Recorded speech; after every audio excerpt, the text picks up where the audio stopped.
और लेकिन जो यहाँ आकर भी नाम न ले, जो सोवत है सो खोवत है।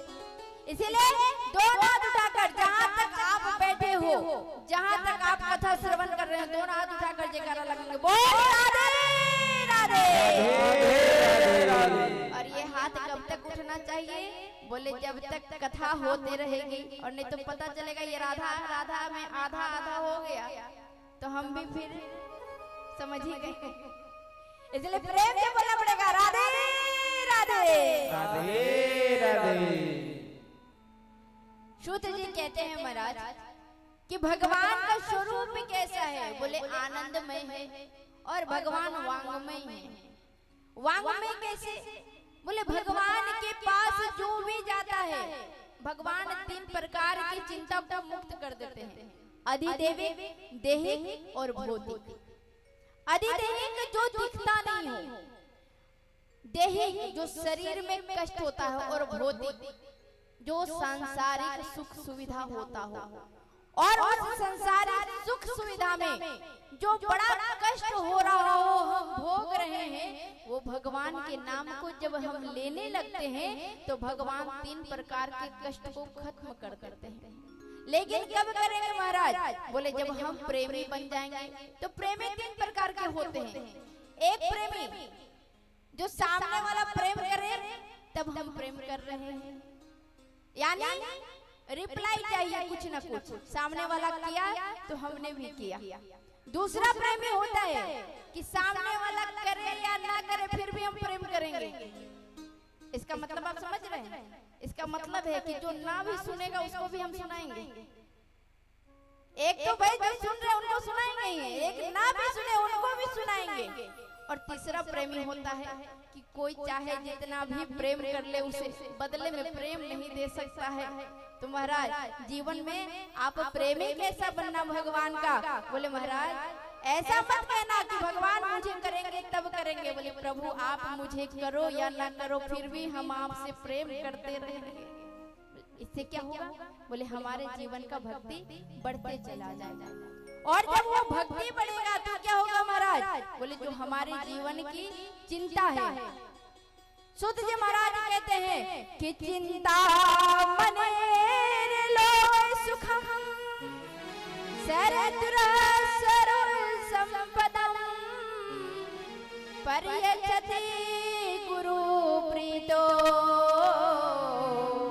बैकुंठम योगी दुर्लभम। कहा भगवान जो चिंता है वो अपने भगवान अपने मन से यानी अपने नाम से उस चिंता को हरण कर लेते हैं। और हरण केवल नहीं करते, बोले जो बड़ा दुर्लभ होते जाता है। भगवान के नाम को हम तब लेते हैं जब बड़ा कष्ट आ जाता है। क्यों महाराज? दुख में सुमिरन सब करे, सुख में करे न कोई। दुख में सुमिरन सब करे, सुख में करे न कोई।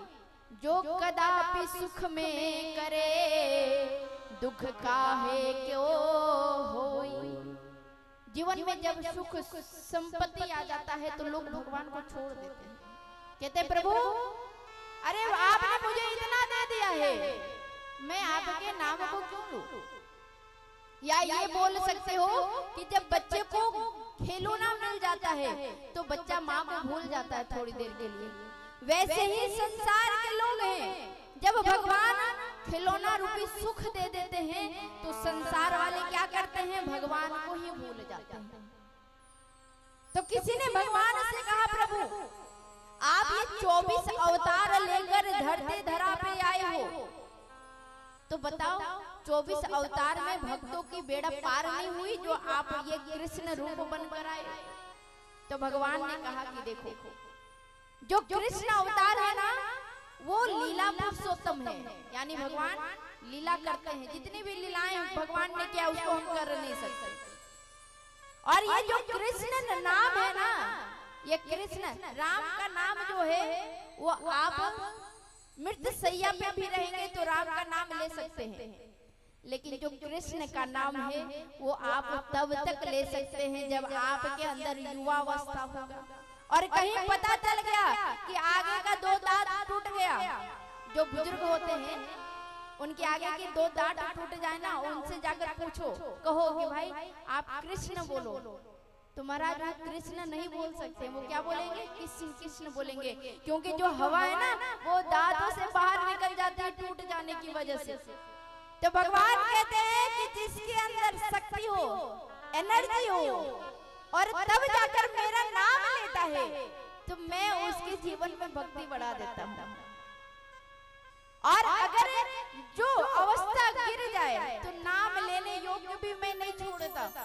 इसलिए भगवान कहते हैं मैं कृष्ण बनकर आया हूँ। करियति इति कृष्णा, जो अपने ओर आकर्षण करे उसे ही कृष्णा कहते हैं। और कृष्ण को आप लिखिए, जो ग के नीचे र होता है ना वो टेढ़ा होता है। कैसा टेढ़ा होता है? आपने कभी देखा होगा कि जो मछली मारता है मछुआरा, उसका बंसी कैसा होता है? टेढ़ा होता है। तो वो बंसी के जैसे भगवान कृष्ण का भी जो र है वो टेढ़ा है। भगवान कहते हैं कि जैसे कोई मछली बंसी में लगे खाद्य पदार्थ को देखकर उसके ओर आकर्षित होती है, और उस खाद्य पदार्थ को जैसे ही खाने जाती है तो वो बंसी क्या होता है? वो बंसी गला में फंस जाता है। फिर कब तक नहीं निकलता है? बोले जब तक मछली तड़पते तड़पते प्राण ना दे दे तब तक वो बंसी बाहर नहीं होता है। उसी तरह मैं भी टेढ़ा हूँ। ये कलयुग के जो भक्त हैं ना, जब तक लाभ का लोभ नहीं होगा तब तक मेरा भजन नहीं करेंगे, और एक बार कहीं मेरे पास आ गए तो मैं उसको तब तक पकड़ के रखता हूँ जब तक उसकी मुक्ति नहीं हो जाती है। इसलिए भगवान का नाम लेना चाहिए, नहीं तो पता चला महाराज कलयुग है ना। एक नौजवान तार के पेड़ पे चढ़ा। अब तार के पेड़ पे चढ़ तो गया, जब सबसे ऊपर पहुंचा तो महाराज ऊपर से नीचे देखा तो बड़ा गहराई, क्योंकि ऊंचाई था। अब तार के पेड़ देखे और नीचे देखे तो लगा महाराज किसको बुलाऊं भाई जो मुझे नीचे उतार दे। तो याद आया कि कलयुग के अगर कोई साक्षात देवता है तो हनुमान जी हैं। तो नौजवान ने उस हनुमान जी को याद किया, और नौजवान जब हनुमान जी को याद किया तो हनुमान जी भाई आए। तो नौजवान ने कहा प्रभु मुझे इस तार के वृक्ष से थोड़ा नीचे उतार दो। बोले क्यों? बोले जब आप नीचे उतार दोगे ना तो मैं तुझे 1.25 किलो शुद्ध घी का लड्डू चढ़ाऊंगा। हनुमान जी को लगा महाराज आजकल कोई इलायची दाना भी नहीं चढ़ाता। क्यों? क्योंकि हम जब सोमवार आएंगे तो शंकर भगवान को जल अर्पण करेंगे। आप देखते होंगे जब सोमवार का दिन आता है तो हम जाते हैं एक लोटा जल और शिवलिंग के ऊपर चढ़ा देते हैं। जब मंगलवार आता है तो हनुमान जी के मंदिर जाते हैं, लड्डू चढ़ा देते हैं। अब महाराज हनुमान जी के मंदिर में मंगलवार को इतना लड्डू चढ़ जाता है कि भगवान को भी लगता है खाऊं या छोड़ूं, लेकिन बुधवार को गायब हो जाता है। कोई एक मिश्री भी नहीं चढ़ाता है। अरे भैया क्या मंगलवार को हनुमान जी मंदिर में रहते हैं और बुधवार को गायब हो जाते हैं क्या? क्या सोमवार को शंकर भगवान के मंदिर में रहते हैं और गुरुवार और शुक्रवार को गायब हो जाते हैं क्या? बोले नहीं, जो मंदिर होता है वहाँ प्रत्येक दिन जाना चाहिए और भगवान को पास जाकर एक बार प्रणाम करना चाहिए कि हे प्रभु मैं तुझे याद कर रहा हूँ। अब वो नौजवान ने कहा प्रभु नीचे उतारो। बोले क्यों? बोले बिल्कुल शुद्ध घी का लड्डू चढ़ाऊंगा। हनुमान जी को लगा महाराज आजकल कोई इलायची दाना नहीं चढ़ाता, ये लड्डू वाली बात है, चलो नीचे उतारते। अब नौजवान थोड़ा धीरे धीरे, हनुमान जी ने कहा देखो मैं तुझे पकड़ूंगा, चलो धीरे धीरे नीचे उतरो। अब धीरे धीरे हनुमान जी ने कहा तो नौजवान धीरे धीरे पकड़ के नीचे उतरने लगा। अब थोड़ा ही नीचे आया होगा तो कहा प्रभु एक बात बोलनी थी। हनुमान जी ने कहा कहो। बोले महंगाई बहुत ज्यादा है और आजकल शुद्ध घी मिलता नहीं है, और कहीं मिल भी जाए तो बड़ा महंगा होता है, तो ऐसा करो इसमें थोड़ा डिस्काउंट कर दो। हनुमान जी ने कहा फिर कितना डिस्काउंट चाहिए? बोले 50% कर दो। कहा कितना चढ़ा दो? बोले आधा किलो चढ़ा दूंगा व्यवस्था करके। हनुमान जी ने कहा कोई बात नहीं महाराज, कम से कम आधा किलो तो चढ़ा दो। फिर धीरे धीरे आधा आया तो कहा प्रभु रुक जाओ। बोले क्या है? बोले एक बात और कहनी है। हनुमान जी ने कहा कहो।